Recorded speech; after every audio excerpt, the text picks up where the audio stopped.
पहले दूध वगैरह डालेंगे।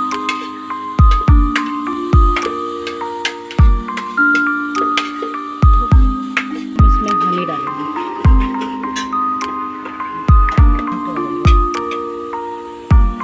और हम इसको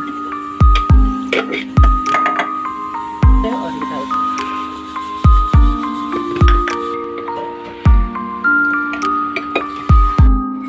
सबसे पहले हम ये शहद वाला